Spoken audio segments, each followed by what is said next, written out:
Yo voy a hacer esta transmisión muy sucinta, o sea, vamos a ir muy al grano, vamos a hacer una transmisión relativamente corta y de tono periodístico, es decir, yo voy a estar preguntándote, fruto de que cuando uno pone en los programas de estudio del Instituto de Investigación Social temas como poshumanismo, hay personas que dicen, pero eso, ¿con qué se come? ¿Eso qué es? ¿Qué significa el poshumanismo? Ujú.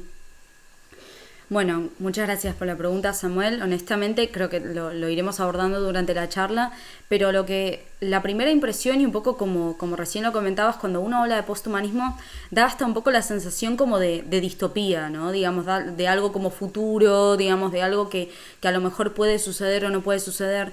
Pero el posthumanismo, primero que nada, que es más antiguo de lo que pensamos, digamos, se gestó a mitades del siglo pasado. Ya en los años 60, 70 se venían, digamos, fundando las bases para que aparezca este tipo de pensamiento, y ya en el 77, por ejemplo, tenemos, digamos, es la primera vez que se utiliza el término posthumanismo como tal, por Hassan en una de sus conferencias. Entonces, si uno habla de posthumanismo, a mí siempre me gusta, a modo introductorio también, y hablar de humanismo, ¿no? Digamos, uno no puede entender qué es el posthumanismo si no sabe lo que es el humanismo. Esto lo vamos a ver obviamente en el curso. De hecho, la primera clase es justamente todo un bagaje más histórico, en donde vamos a ver justamente cómo se gesta el pensamiento humanista, cuáles son sus fundamentos y, bueno, qué es... cómo se gesta el pensamiento posthumano como oposición a este tipo de pensamiento. Entonces, el posthumanismo, dicho de modo así claro y sencillo, es básicamente el intento de superación del humanismo, ¿sí? No va a ser la continuación temporal o una prolongación o una extensión del proyecto humanista, sino todo lo contrario, es un intento de superación de este mundo centrado en el ser humano, ¿sí? Del mundo antropocéntrico. Es decir, se va a negar todo elemento que ponga al ser humano en el centro de un paradigma. E históricamente, de hecho, el posthumanismo es un derivado del postestructuralismo, que de hecho antes se conocía como el antihumanismo, ¿no? Toda la tradición, por ejemplo, digamos, cuyas bases fueron sentadas por Foucault. ¿Sí? Digamos, este llamado incluso a superar lo que fue el humanismo en su momento, que ya se venía dando en los años 50 y en los años 60. De hecho, Foucault va a ser quien, digamos, inaugura ya en modo discursivo esa muerte del sujeto. ¿No? Digamos, Foucault habla de que el hombre ha muerto, el sujeto ha muerto, la llama como esta especie de la muerte atrapatodo, ¿no? De ese sujeto en mayúscula, el sujeto del conocimiento, el sujeto de la libertad, ¿no? El sujeto histórico. Este tipo de sujeto ya es insostenible.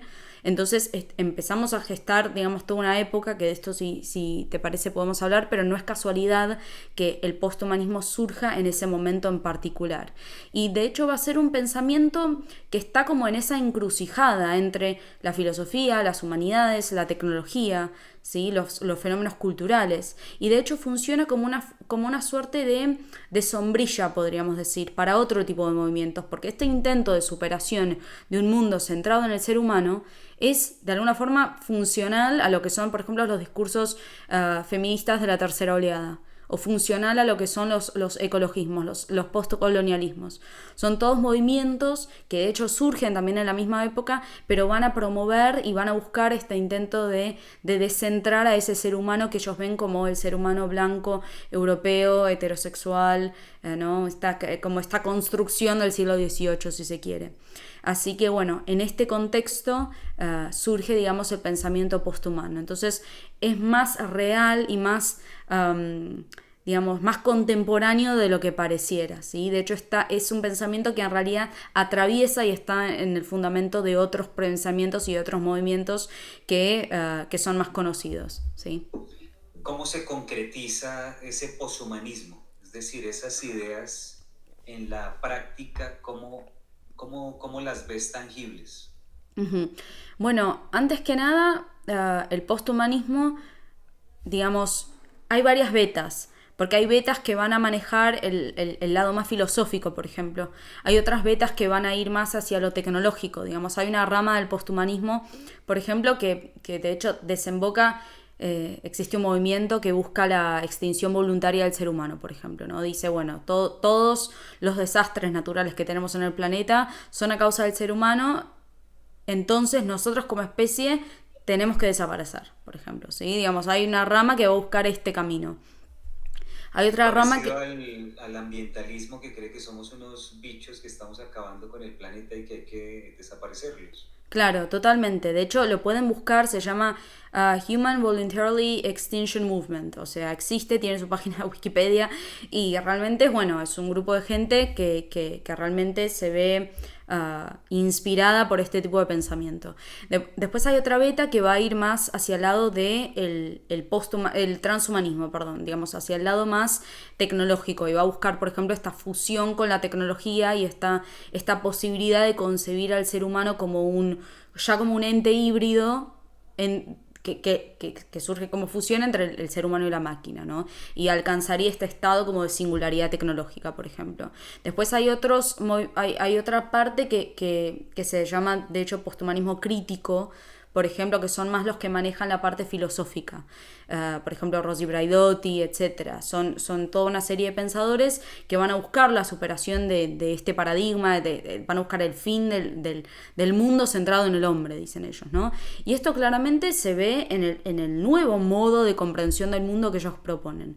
Por ejemplo, Braidotti habla de la posibilidad de un Zoé igualitarismo, ¿sí? Por ejemplo, Zoé se entiende como este concepto de vida, es una vida autoorganizadora, es algo que va más allá, digamos, no es la vida animal, la vida humana, sino que hay como una vida, entonces hay que promover esa igualdad entre todos los entes que están dentro de esa gran vida, ¿no? Entonces, y ahí hay, por ejemplo, un aplastamiento ontológico, lo llamo yo, digamos, hay como un achatamiento de, digamos, todos los entes y de una forma totalmente indiferenciada, porque ya empezamos a poner sobre un mismo nivel ontológico a un ser humano como un robot o como, digamos, un vegetal. Entonces ahí ya hay un enfoque más ontológico y se ve claramente en el pensamiento filosófico que ellos manejan. Entonces realmente hay aplicaciones concretas. También es un pensamiento que está bastante... Se está cristalizando bastante en lo que son las universidades europeas, por ejemplo, ¿sí? Porque, digamos, como es un pensamiento que va de la mano con las últimas olas del feminismo, que va de la mano con el postcolonialismo, con los movimientos ambientales, entonces realmente resulta como un cuerpo teórico bastante funcional a todos estos nuevos paradigmas de pensamiento. Una pregunta que me surge, la semana pasada estuvimos reunidos en este canal con Miklos Lukács, y hablábamos del tema de los avatares, por ejemplo. Entonces, cuando tú hablas del achatamiento ontológico, podría decirse que hay una igualación entre el ser humano como lo conocemos y algo como un avatar, es decir, como si fuera como lo mismo, con ese achatamiento del que tú hablas. Claro, digamos, uh, lo que intenta hacer este tipo de pensamiento es redefinir lo que significa ser un ser humano, básicamente, ¿no? Entonces, como partimos de ahí. Digamos, ya de por sí todo el siglo XX iba a estar atravesado por una crítica a la idea de razón, crítica a la idea del sujeto, y claramente en su versión más radical, que es por ejemplo el pensamiento posthumano, aparece incluso la puesta en crisis o en revisión del concepto de lo humano. Entonces, muchos de estos pensadores van a ver justamente, ¿no? Primero, al ser humano como un ente informativo, o sea, es un ente que solamente procesa información y bueno, tiene como una otra forma determinada, pero en realidad está dentro de este gran circuito informático que es el mundo, ¿no? Otros lo van a ver como indiferente de otros entes. Digamos, hay como muchas formas que empiezan a redefinir el concepto del ser humano y que claramente va a tener diversas implicancias. Porque si empezamos a hablar de que, por ejemplo, ¿no? Y esto es un tema muy interesante, pero se empieza como a extender el concepto de subjetividad a entes no humanos, ¿no? Es decir, las montañas, los animales, los robots empiezan a ser concebidos como entes subjetivos, o sea, como nuevas subjetividades. Entonces hay como un rechazo total, por ejemplo, de entender solamente al ser humano como aquel ente que está dotado de subjetividad. Y bueno, hay claramente un intento constante de superar el paradigma moderno, ¿no? Digamos, en todo esto. Pero claramente el enfoque es redefinir lo humano. Y de hecho, Rosy Braidotti, por ejemplo, va a hablar de lo humano como una norma, como un falso universal, como de hecho un concepto que ha discriminado a lo largo de la historia. Entonces, hay que, hoy en día, lo más primordial es redefinir lo que significa ser un ser humano. Increíble. Como hemos venido evolucionando también en este canal, en este momento queremos invitarlos a suscribirse a este canal, a compartir esta transmisión. Es una transmisión supremamente interesante, son unos temas no muy convencionales, pero muy, muy actuales. Están moviendo hoy los ambientes en la academia, en las universidades, en el mundo, en las políticas públicas inclusive, y en lo que se llamaría el globalismo. Entonces, recuerden suscribirse a este canal que van a ver acá en la pantalla en este segundo.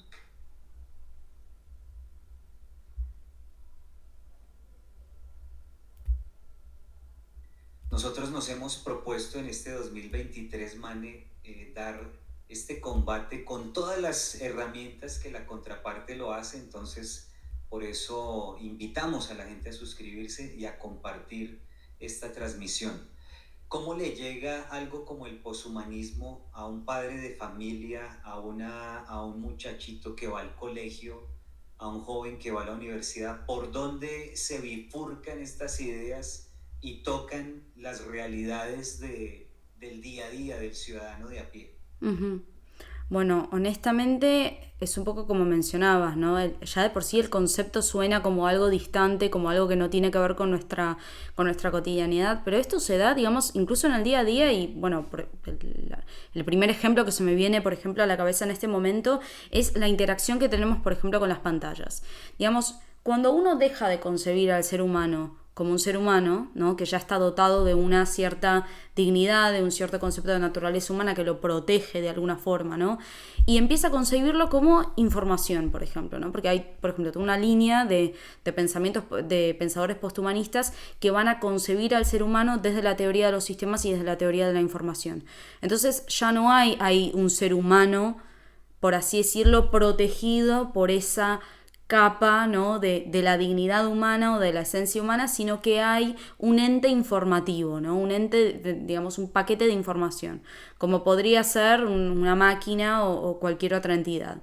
Entonces, la extracción de datos, por ejemplo, que genera un software o una computadora, ya deja de tener digamos, ese componente ético que debería tener si tratara con un ser humano, ¿no? Digamos, entonces, si ya del otro lado de la pantalla no hay un ser humano, si no hay ni siquiera ya un usuario, ¿no? Sino una entidad informática, de alguna forma estamos ante la posibilidad de que se bajen las varas de protección ética, porque ya no tratamos con seres humanos, sino que tratamos con entes informáticos, como podría ser una máquina u otra cosa. Entonces, esta deshumanización que se produce por este tipo de pensamiento realmente tiene implicancias concretas. Por ejemplo, también hay otra línea de pensadores posthumanistas que van a plantear esta idea de que, como decíamos antes, ¿no?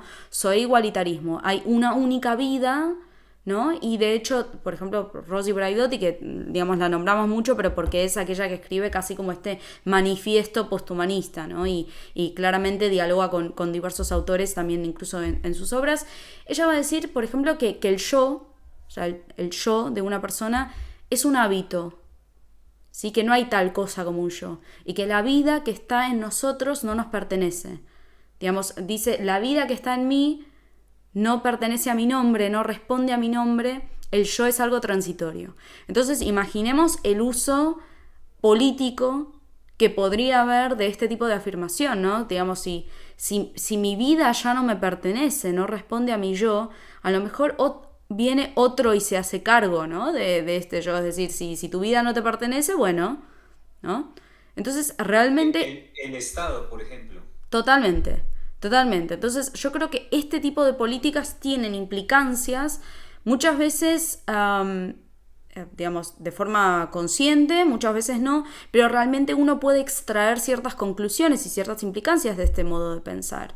Entonces, realmente el post y el transhumanismo no son un asunto de academia, digamos, o de las universidades más altas de Europa y demás, sino que son, digamos, son modos de pensamiento que luego se traducen al ámbito jurídico, se traducen a políticas públicas, se traducen digamos, a las diversas esferas de un ser humano. Entonces, creo que son proyectos que nos competen a todos. Digamos, todos deberíamos estar informados de cuáles son estos nuevos modos de comprensión, nada más y nada menos que del ser humano. Porque de esos nuevos modos de comprensión del ser humano deriva el mundo que estamos construyendo para aquellos que van a venir luego de nosotros. Entonces creo que es responsabilidad de estar informados, porque Claro. son realmente todas las decisiones que tomemos hoy van a determinar cómo va a ser básicamente el mundo mañana. Entonces cada decisión y realmente cada individuo importa. Claro. Hace unos minutos en la parte introductoria hablabas de la muerte del hombre, planteada por Foucault. Hemos venido en una involución de la muerte de Dios de Nietzsche, ahora la muerte del hombre. ¿Qué se avecina según esto del poshumanismo? La desaparición de la realidad objetiva en pos de la nada? ¿Qué vislumbras tú en este proceso Uh-huh. de progresismo que en realidad es la destrucción del hombre? Uh-huh. Bueno, en realidad, si uno pone tanto la muerte del hombre como la muerte de Dios en un contexto, en realidad se encuentra que al final hay muchos funerales en esa época. Es decir, no es cuando hablamos de muerte del hombre y muerte de Dios, hablamos también de muerte de la verdad, muerte de la idea de progreso, muerte de la idea de belleza, muerte de la idea de la estética. Digamos, creo que ya de por sí la posmodernidad, si uno pudiera definirla de alguna forma, sería como la muerte de todas esas grandes ideas en mayúscula, ¿sí? De esas grandes ideas, digamos, que realmente eran ideas ordenadoras, ¿no? Metafísicamente hablando, eran esas grandes ideas que creaban las narrativas en las cuales estamos inmersos y el modo que tenemos de comprender el mundo y también de comprender nuestro lugar en el mundo. Entonces, la posmodernidad de alguna forma es justamente eso, ¿no? Es la disolución de todas estas grandes ideas en mayúscula en pos de, bueno, uno podría decir al final un estado extremo de nihilismo.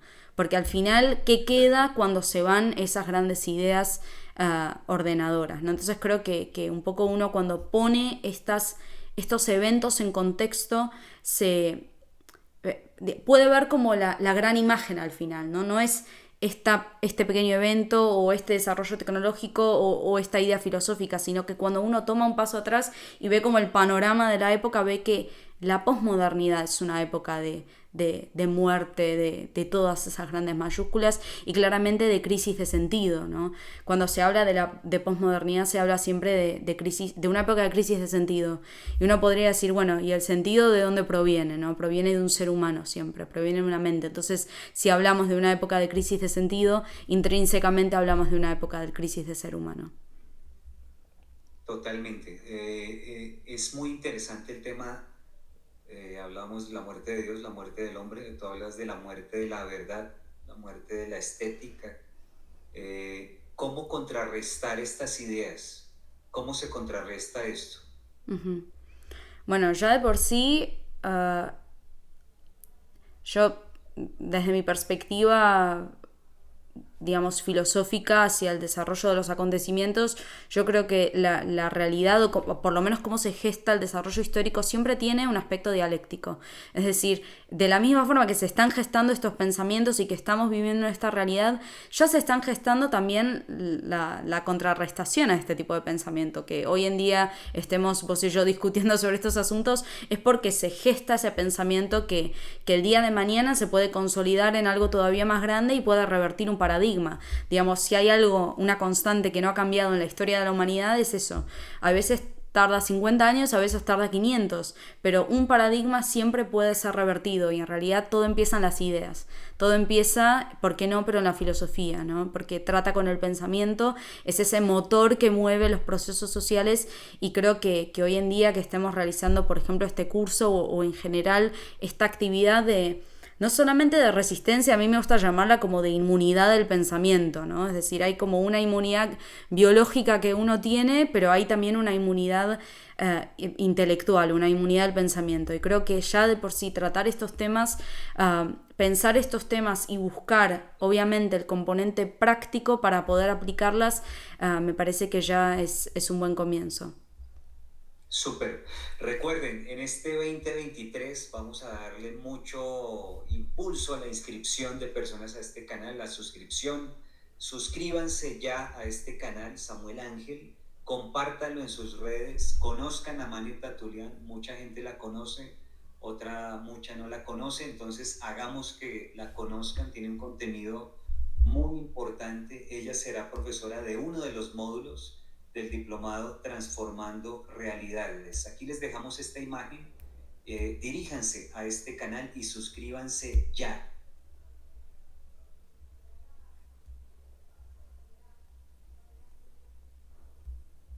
Este año empezamos muy hiperactivos, man, entonces estamos promoviendo todo este tipo de estrategias a través de las cuales la información llegue un poco más lejos.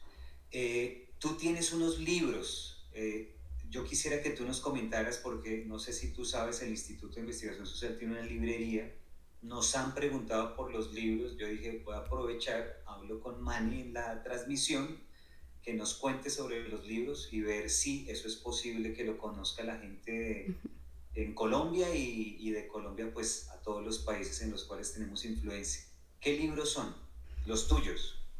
Gracias, Samuel. Bueno, el año pasado ha salido mi primer libro, por ahora es el único, estoy trabajando en el segundo, justamente en este momento. El primer libro se llama La Singularidad Radical y bueno, un poco, digamos, adelantando, básicamente es una obra, muchos se sienten identificados porque cada capítulo trata sobre, es un análisis sobre un área en particular, ¿no? Digamos, arte, política, filosofía, posthumanismo.